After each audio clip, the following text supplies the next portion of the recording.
This was a horrendous loss for the San Francisco fighting 49ers. Kyler Murray out. DeAndre Hopkins out.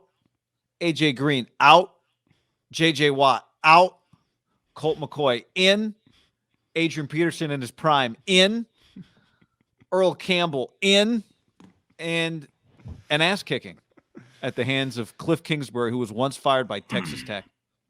Yeah, I mean, I just anytime you lose to a backup quarterback at home, it's pretty inexcusable. Hey, we're glad you're watching our video. Subscribe to our channel. Give this video a like. We appreciate it. Yep. 50% of you are not subscribed to the channel. And also, I need you to subscribe to the podcast below in the description. We're sponsored by Tito's Handmade Vodka. Yes, we are. Number one vodka in America. On to the video. I mean, it's when you're not, the Jags or the Texans, right? I mean, there are a couple teams in the league that can lose to anybody on any given time. But when you're a team that had playoff hopes reignite last week and just go, okay, you got a little momentum, you're playing at home, and to have it's one thing to have Colt McCoy and James Conner beat you. It's another thing to have them bend you over and kick your ass. Like I think James Conner, would you say the best player in the field today? He looked like he was at a different speed than everybody else on the field when he was on the field. Yes. Yeah, and Colt, you got to give him his flowers. He did look fantastic. He was 22 of 26 for 249. And how about some of his scrambles? And they brought a bunch of pressure on him, and he handled it. He was fucking good. And it's on the Niners when you make someone look good, and it's a complete embarrassment. There's no way around it. Like there's not a fan today. Like you have losses where you just go, what could you have done, right? Like today with the Packers, for example. You have the Aaron Rodgers situation. You throw in Jordan Love. Now, it kind of sucks. You go, well, we used a first-round pick on this kid. It might not be, ever be worthy of it. But it's an understandable situation. This one, to me, is not an understandable situation.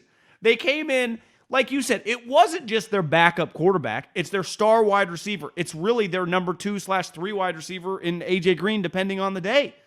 And then their star running back, who is, I know he's not technically a star, but he's kind of become one this year. He's been fantastic. Fucking is on the bench like 5 minutes into the game with a messed up foot. And you're like, okay, James Conner, who, let's face it, has kind of been, just a meh player, comes in and just destroys you. At home. The Niners get their ass kicked at home. They just keep losing at home. It's crazy. I mean, today was an ass kicking. That's what today was, an ass kicking. Someone's like, after the Armstead penalty, where, helmet opening. Yeah, I mean, it was, listen, I thought it was a pretty ticky-tack call. But, like, that call, everyone's like, well, yeah, when you give him a first down or you give him a touchdown off a penalty. No, you didn't get a touchdown on the penalty. You got a first down, which I'm with everyone saying it's bullshit. But then the next play, they run this creative pitch pass. It was fucking sweet. They give him the touchdown on that? I can't even remember, but it was. No, they didn't. They didn't. It was sweet. But the guy Cliff that caught challenged that pass scored a touchdown as I was Googling who he was. Yeah, that was. I saw you. Well, because I'm following on the box score only has one initial, and I'm like, all right, who's A. Wesley, and who's this quarterback they keep bringing in this game, and it's working. I don't know. It was a sweet play. It was a sweet play. It was twice they got the ball and immediately hit the Niners with a deep shot. Twice, which is like the MO of anybody that's ever watched one broadcast of football knows the analyst always goes, quick change. This is maybe where you take a shot. Or they just got a break after that penalty. This is maybe where you take a shot. I like Mark Sanchez, by the way. But yeah, they just got they cannot. The Niners defensively against the Cardinals remind me of a basketball team that's almost there all the time, and then someone's underneath the basket for a backdoor wide open layup. They almost get there a lot, but they don't get there a lot. And it leads to these like broken plays. Don't they end up in all these broken plays with some dude just running wide open or a quarterback finding a running back for 18 yards on 3rd and 17. It's wild. I mean, they are not only losing, they are back-breaking to watch. The back-breaking things happen to them repeatedly. It's really remarkable. Yeah, to me, they just got thoroughly outplayed. And you can be like, well, the fumbles. Well, yeah, like you said it to me before we hopped on. Teams fumble all the time and don't just get throttled. Like, you can lose if you turn the ball over. Turning the ball over is a problem. That's why at every single level in the history of football, you talk about don't turn the ball over, the turnover battle. But just because you fumble the ball doesn't mean then automatically next play they just get 40 yards. Like, it's one thing to fumble. It's another thing to be like, oh, yeah, we just tap out. And I thought the way they showed up today, it's like, where's the urgency to this game? That, to me, is what really the last couple games. Last week, they could overcome it. Why? They were playing the Bears. This week, and listen, I tip my hat to what they're doing in Arizona. Like, they got really good competitive character with that team. I mean, the defense, some of my buddies in the league were really down on Isaiah Simmons. He does fly around. Like, their team's speed on defense is just like they play their balls off. Like, they really, it feels like play their balls off, the Arizona Cardinals. All the guys. Even Rondale Moore, like, even if he's like, he just tries and tries and tries. It's like, some of the Niners have it, like Kittle always has it. But some of the other guys are like, where's your urgency? Where's the effort? And it all starts like, you know, the head of the fish is where the smell starts, or whatever the saying is. I don't know that saying, John, very well, but yeah, they don't feel close. They do not feel close, you know, and having to scratch and claw to find it against the Bears, we knew last week was not a good indication. It was good that they won the game, but we didn't take anything from that game as some indication that they'd turned a corner. They'd just been lucky to play the Bears. And then what happened this week, one of the reasons it's so appalling is because it feels like for a year and a half, the Niners have not been catching breaks, right? Kittle gets hurt. Bosa gets hurt. Garoppolo gets hurt, which last year in 2020 was not a break, right? I saw Beathard give Urban a big hug today after the win. Then this year, Kittle gets hurt, right? Trent Williams in and out. Like, it feels like they're not getting breaks. Then they got a break for their Sunday, November 7th game against the Arizona Cardinals. One of the MVP candidates in the NFL was just out. They caught a huge break. And you handed them a big ice cream cone and they dropped it in the middle of the street. I found the saying. It's a fish rots from the head down. A fish rots from the head down. And this is where football is the ultimate, like, it's on. Kyle didn't fumble, or, John Lynch didn't have Ayuk fumble, but ultimately it starts at the top. Belichick is in charge of everything. Kyle isn't, like, anything that's going on with the Chiefs, Andy Reid is responsible for. I tweeted it and I Instagrammed it weeks ago when Dabo said everything on this field, our scheme, our players, our personnel, it's all under my umbrella. I am the CEO, head coach, general manager, boss of this whole operation. And I think where today was such an indictment on the whole thing, it's like, has Kyle, it just feels like his program is completely out of whack. And he has no control over what's going on consistently. And good head coaches, it's more than just a button up. I don't blame Kyle Shanahan for George Kittle fumbling. Hey, just want to tell you guys to check out Liquid IV. Use the code HAM to get 25% off and go hydrate. Yep. Also, you want to get your gamble on? Go to mybookie.ag, use the promo code HAM1, and gamble away. And I saw a coach said a couple weeks ago, I forget, it was a random team in the league. They had it might have been Jonathan Taylor's running back coach, or maybe it was Frank, their offensive coordinator, talk like later that week. He had a couple fumbles. I can't remember. But he said no player in the history of this sport has ever wanted to fumble. Like, neither of those guys wanted to fumble today. But to me, that encapsulates and kind of represents, like, for whatever reason, they're just not a button-down operation. Guys are just, when one guy's on, three other guys are off. Today, obviously the scoring element where Kyle's fucking punting like Jim Tom Sula. It's like, what is going on here? Where is... When you start slow in a game, that is reflective of the head coach. Are you prepared coming into the game?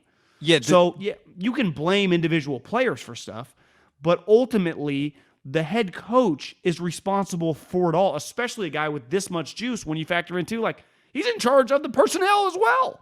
Yeah. We I said this to you. It's funny. I said this to you the other day while we were golfing. For those of you who don't, John is pretty good at golf. I'm not.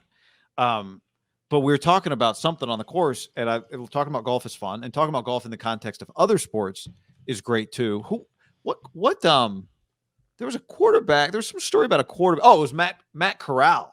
I saw a game day story about Ole Miss's quarterback Matt Corral like 3 weeks ago about how he's kind of a hothead, and playing golf like helped him get perspective and understand patience and all of that, right? And what I said to you the other day when we were golfing was, you cannot ever, I don't think, walk onto the golf course assuming every element of your game is going to be working that day, because something invariably is going to go wrong and you're going to have to fix it on the fly.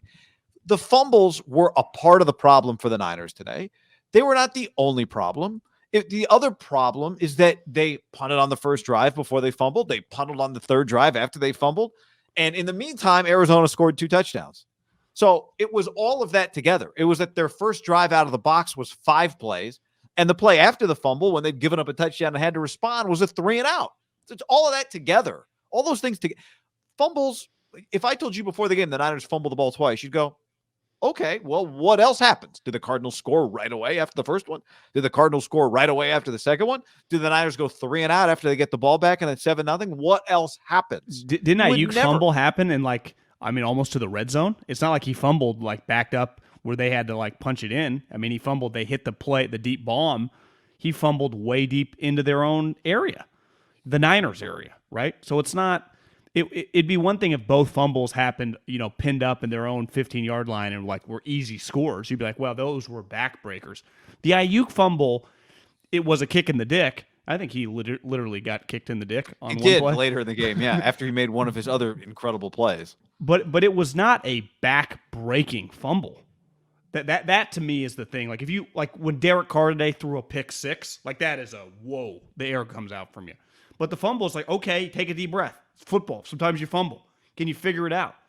And they just I thought today it just felt all day long, everything beside Kittle's effort and Ayuk's effort, it just felt like an embarrassing operation.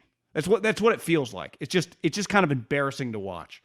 They are lethargic's probably the wrong word, but they just feel meh.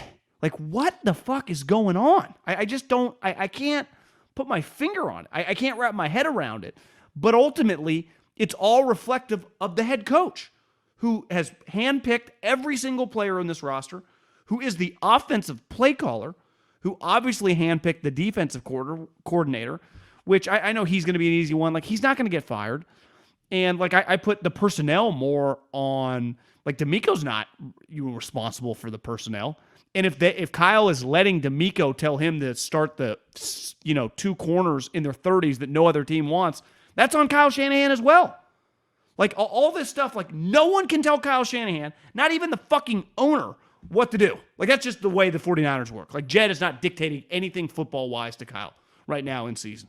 So everything that happens on the field, Kyle's handpicking to do that. Who plays, who's inactive, and by the way, active. Most owners of successful franchises don't dictate, right?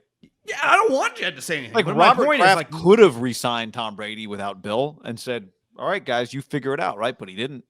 Yeah. I'm not saying Jed, what the hell would Jed even say? My point is, Kyle's answering to nobody right now. And it does Jim Harbaugh once said, we bow to no man. Yeah. But in this case, we answer to no man. What did he tell Jed? Men only? Yeah, that's right. Something like that. Not confirmed.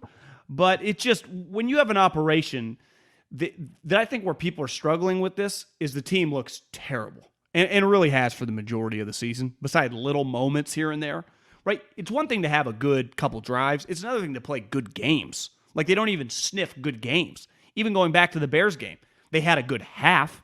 The first half, they were terrible. They were god-awful. So you just go, well, and we've been talking about this for a while now, how's Kyle going to get any help? I don't know. I don't think it's possible. What can he possibly do? I don't think there are really any answers. It's just, he's the captain, and he's going to make these decisions, good or bad. And right now it feels like every decision he makes is consistently awful. Yeah, it feels like it is snowballing. It has snowballed on them because they look the same every week. In that you see part of what makes it painful is that you see flashes of how good it could look. You see these drives get put together. It's like bam, bam, bam, bam. Like, okay. Now I don't see a lot of those flashes on defense. No. You do see the flashes, the rhythm on offense. But again, Well, this is, they do have 3 or 4, probably, 4, now with Elijah Mitchell kind of establishing himself, Kittle, Ayuk, and Debo, that at any moment can get you, definitely the receivers can get you 30, 40 yards with a blink of an eye. So sometimes it's like, are they really having like well operated drives, or like did Kittle just make an incredible one-handed catch and take it 30 yards? But I do think at times we watch it and it just has the rhythm that it's had before. Like that flashes on offense. To me, except on third down for some bizarre reason, they do not have any sort of the momentum. Almost feels impossible on defense. Although Eric Armstead made a couple plays, including the open helmet hole or whatever the hell that play call's called. Well, what did I said it last week. He is meant to be over guards. And yeah, when you he did. Is, it can be an advantage for him as a player because he doesn't quite have the explosion to come off the edge. But if you put him closer to the quarterback with his size and athleticism relative to a guard or center, it's a big advantage. And D Ford's hurt again. On his back, injury reserve. Like who knows? Like he might be done. So you have to live and die, even if you have average ends beside Bosa, you have to keep 91 inside. And now, obviously, Kinlaw's out. And I do think this goes back to Kyle. Like, they would not have drafted Javon Kinlaw if Kyle didn't want him on the team. And he had this degenerate knee, and I think a big reason that the defense is terrible right now because there are gaping holes in the middle. Why? Because their defensive tackles beside Armstead are tiny. Like, they're just small. So, and then Fred Warner... Is it just as simple as, the linebacker coach, I forget his name, but I saw the Niners tweeted it out. I think last week he was standing there with John Lynch. Remember, he has cancer, and he's fighting it. And he came back to see John. Clearly that guy had been the linebacker coach for several years when Fred was fantastic, and you remove him and you're taking a step back. And listen, you'd have to talk to LaFleur, McDaniel, or Kyle and to find out truly the dynamic of each week, how important the three of them were together. And clearly LaFleur with the Jets hasn't gone well this year. I guess once they got rid of better with Mike White. Yeah. But that they lost a key cog, and it clearly has impacted the ebb and flow of an offense that really for 2 straight years, when they were really good in 19 and even when they were bad in 20, people thought the offense was a high, well-oiled machine. And that is not the case now. No. 4 of 10 on third down, by the way, on Sunday. And I think, the other part of this as it relates to Kyle, we've talked about Kyle a little bit in the context of just the game, but it's where you ask the question, where are the solutions? Where are the answers? It doesn't feel like there's a lot of answers. And I think back to Jonathan Smith being on the show. We apologize to him for bringing him on the show last week because just like Haener got beat and Jonathan Smith got beat, and that's the Ham curse, and we gotta fight our way through that. But what did he tell us? He said, as an offensive play caller, I had to give that up to manage the whole thing. And there are a lot of coaches in the NFL that don't do that and don't do it with a lot of success, right? Who run the whole operation and call offense.